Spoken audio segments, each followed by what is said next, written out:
I wonder what Benicio del Toro had to do to get this role. No wonder he's talking funny. Like,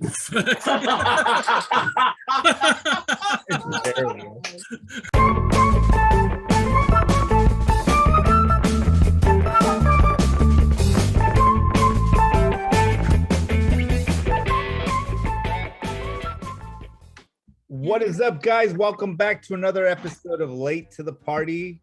I'm your host this week, Isaac. I'm here with the Scots, Lego Beast, Jose, and our fearless leader from the Collection Connection, Nate the Great. This week's movie was The Usual Suspect. This movie is directed by Bryan Singer.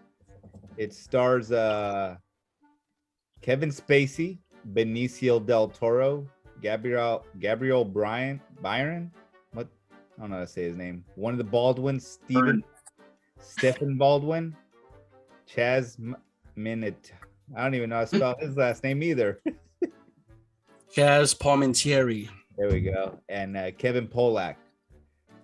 It's a movie about 5 suspects who are in a lineup, and just a series of events happen from this lineup.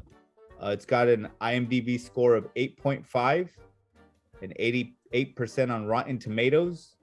And we rarely ever mention these guys, but TV Guide has it as a 77%. TV Guide. You guys remember the TV Guide? Hell yeah. I do. I would pick up a TV Guide on the way to the soda fountain and dance to Charleston with my sweetheart. It's worth noting the TV Guide's the first book I read cover to cover. Starting off, who hasn't watched this movie, or did everybody watch this movie already before this? I'd seen it before, but it had been so long that there was still lots of freshness to it still. Looking at you, Jose. Have you watched this My movie? first time was actually with you guys. Really? Yes. Damn, don't remember. It was all 3 of us, and I told you guys, I'd never seen The Usual Suspects.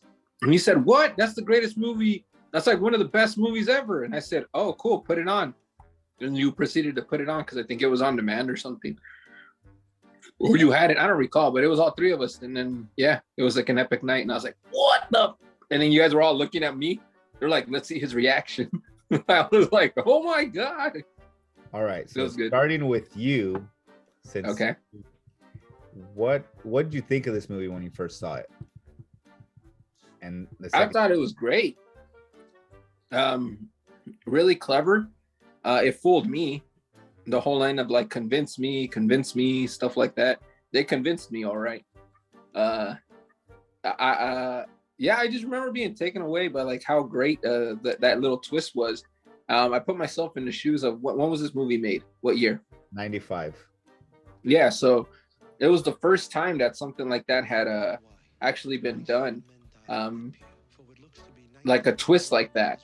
And to think about like every parody, every homage to it, like that came afterward. I think it was one of those first times that had a what the heck moment. Like that's where they got that from. And I think it was a late to the party moment before we even had or even thought of late to the party. So, but I liked it, man. I liked the cast. The cast was great. The chemistry that everybody had on film, the acting, Kevin Spacey being such an amazing character actor, man. Until he was killed off. And that horrible, controversial, whatever the heck he did.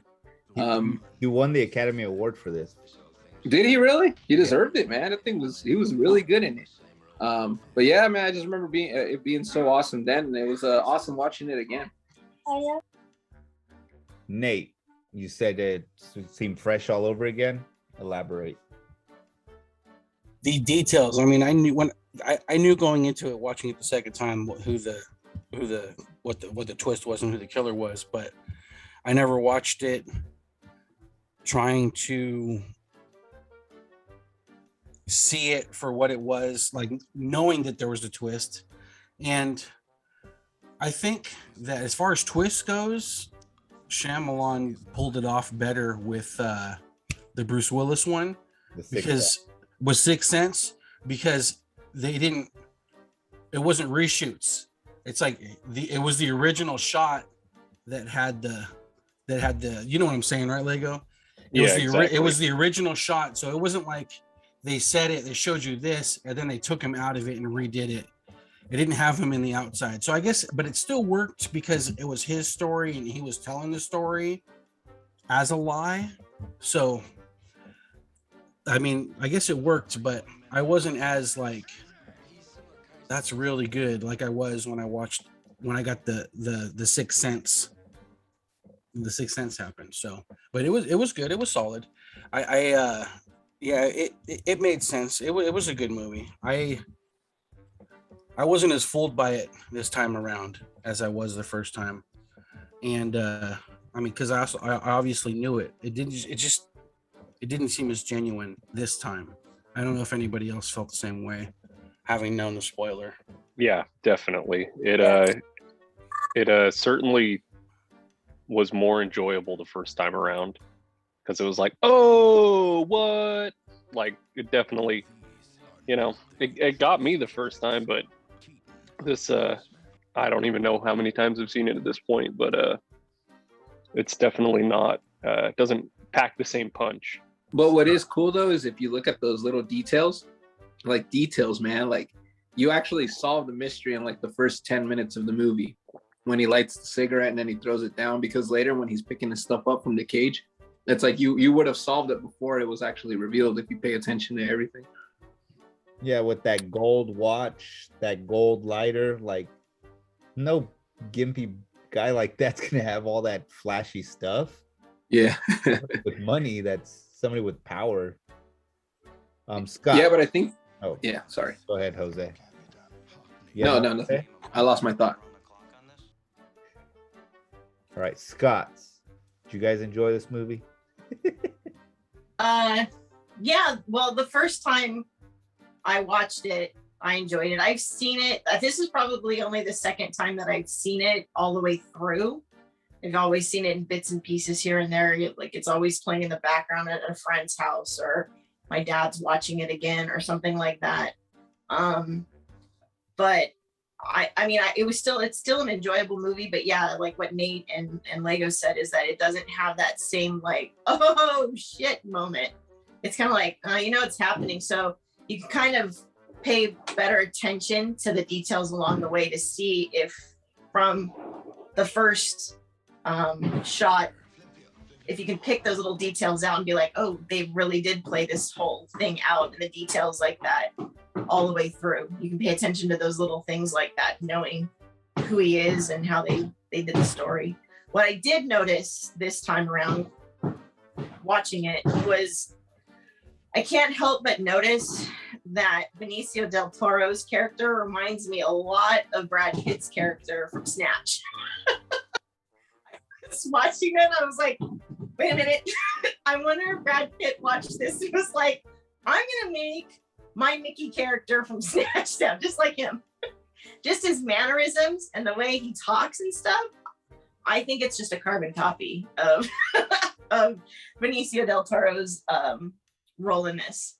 He did it first, and then Brad Pitt's like, I like it, I'm gonna copy that, and that's where we get Mickey from Snatch. I just was like, at first I was like, wait, what movie are we watching? Because, we put it on, and because I've seen it, I was doing a couple of other things, but then when he comes in and he starts doing his lines, I'm like, wait, what movie are we watching? But that's the one thing that I took away from it this time that I never knew before, because I hadn't seen it for so long. Yeah, this is probably only my second viewing of the film. And this film, for me, it seems like it's a little bit overhyped, overrated. When you talk to people, have you seen The Usual Suspects? Everybody's like, oh, that movie is amazing, it's legendary and all this kind of stuff. And then when you watch it, it's not really amazing and legendary. I'm not saying that it doesn't have like impact. Obviously, a lot of films take from it, I think, in a very liberal sort of fashion. I think it was, new at the time when it was made, but going back and watching it a second time now, I was more interested to see like which actors were showing up in the background than I was really compelled by the story itself. Because like Clark Gregg, Agent Coulson is in it. Giancarlo Esposito, who's the bad guy from The Mandalorian, he's in it. Pete Postlethwaite, who plays Kobayashi, he's the great hunter from Jurassic Park 2, he's in it. It's just like this host of actors that show up in it, and you're just like, oh, this is where they got their groundbreaking first roles or something. But anyway, I just couldn't help but think as I was watching the film this time about all the people who tell me that this is like one of the greatest films of all time, and I'm like, yeah, not really. So don't believe the hype. I think the biggest struggle I had was right when I put it on. It's like Bryan Singer, Kevin Spacey. I'm like, damn, this has got like, where's Harvey Weinstein's name? Like, let's just do three of a kind, dude. I had the same feeling to it. I was watching. I was like, damn, this is a canceled movie right here. Like, damn, dude, this whole cast. And like you said, I was waiting for that Miramax logo. A Weinstein Brothers Productions. Man, these two creepos. You're like, man, that didn't age well. Then I'm just thinking about, like, I'm watching the movie. I had to rewind it a couple times because my mind was racing and wandering about, like, I wonder what Benicio del Toro had to do to get this role. No wonder he's talking funny. Like, he's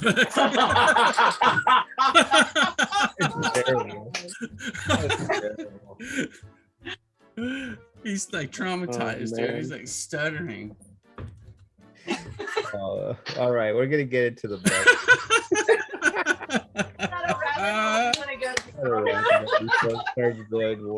because yeah, when we finally got this movie, it got chosen. I was just like, wait, this is like everybody's been canceled in this movie while the main two guys have been canceled. Like, it's a little weird. The Academy Award wanted their Academy right back. Give it back. All right, Scott, let's go with the buckets. I still give it an 8 buckets. I mean, it's well written, it's well directed. The acting, everything in it is great, and even the story is too. Again, it's one of those mystery type moments, movies where you can't undo. You already know the end of the page, the end of the story, so you don't have that same like wow factor to it. But that doesn't mean that this viewing wasn't as great as the first one that I saw, and I still think it's a well done movie, and I would recommend it to people to watch. So I definitely give it 8 buckets. In going through the list of criteria that Nate gave us so long ago, it's hard not to give it high marks. I think I'll probably go with 8 buckets as well. And I think a lot of that just has to do with the influence down the road. I just think this is one of those movies that maybe doesn't hold up as well on subsequent viewings. Not that necessarily the movie is dated or something like that, because I think that way it's just fine. I just don't think that it has the punch that the first viewing has. So in that respect, it's just not going to rate as high. So I'll go with 8 buckets. 8. Like Josh is saying, it seems to want to be scored higher than normal. I just can't help but like, you can't, when the story's a lie and then the twist is involved on footage that didn't really happen when it was happening. Like, he didn't make up the stories, and they had the board that popped up, but I just felt it was, I just couldn't help but compare it to the twist in Sixth Sense with Shyamalan, and how Shyamalan just was so much better in pulling it off, especially how it holds up in subsequent viewings. So I'm gonna go with the 7. The Academy Awards, it was well written and all that stuff, but I just didn't like that. If the twist was as good as it should be, it should have been able to still captivate us. And I challenge you guys to watch Sixth Sense again, just to be like, damn, you'll see a difference in the second viewing of Sixth Sense versus this one. Throw it on the wheel. All right, I have picked it's all not my Disney. movies. You know, going for a Shyamalan wheel will be safe because we've already seen The Last Airbender.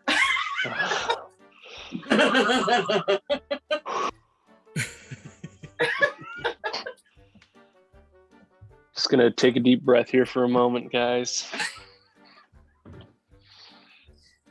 Never getting that time back.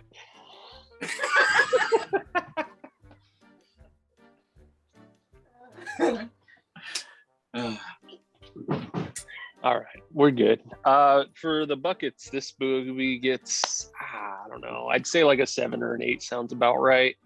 I'm kind of with Nate and everybody else who's given their scores so far. The subsequent viewings are kind of not as good. Yeah, it's like, oh, the details are there, you know, it kind of, you know, the coffee mug, it's all out there, but it's not as compelling as I feel like it could be. But it's well acted, it's well directed, the music's good. So all in all, I'd say it's a solid movie. I'd recommend it to anybody who hadn't seen it. Did you go 7 or 8 then? 7 or 8. 78 from Lego. There you have it. And Jose? Given it's it does still have a cultural impact. People still reference it. People still parody it. Key and Peele did an amazing one a few years ago, which you guys should watch. It's freaking hilarious. Plus, I was intrigued the first time I watched it, and I'm rating it as a first-time watcher. That you know, if nobody spoiled it for you, it's still going to be a fun watch. So I'm going to rate it a little bit higher. I'm going to go with a 9 out of 10. With, you know, keep in mind that those buckets of popcorn all have a hole on the bottom, just because of who the director and the main actor are. So 9 holy popcorn buckets. So it's up there. But I liked it, and I still enjoyed it this time around. Still catching little things. It has a lot of great actors that I like. So yeah, 9 out of 10 for me. And I'll still, and like Lego said, I would still recommend it to people who haven't watched it and who don't know the twist. Yeah. Nice. I got a quick question for everybody. Maybe we can even put a poll like on the Collection Connection channel or something like this. But Sure. How do you think it's possible to not know the twist of this movie? I mean, it's in every comedy show. Everybody's made fun of it.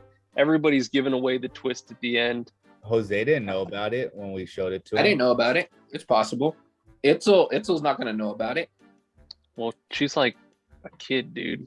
She wasn't even born in 95. But it's a general question. It's a generic question. Yes, she won't know about it, and then I'm not going to show it to her for a few more years, and then when she watches it, I'll see her reaction.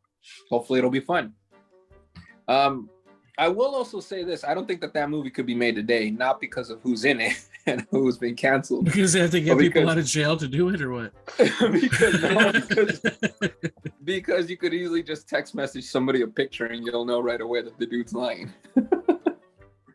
Like the fax machine at the end, it took forever to get the fax in. It was like, oh man, somebody could have just text messaged a picture like, hey, you got this guy over there? Yeah, don't let him go. He's lying to you. So I give it an 8 as well. I agree with all you, but I enjoy it each time I watch it. I know what's coming. It's just, I enjoy the film. It's a cool flick. All right, there you guys have it. That was our review for The Usual Suspect. I'm gonna pass it on to Liz. We'll see what the Wheel of Morality has for this week's coming up on Talking. Until then, I'm Isaac. I'm Jason. I'm Jose. I'm a Jeff. I'm Liz. Josh. I'm Nate. And we're out. Oh my God. Ozak!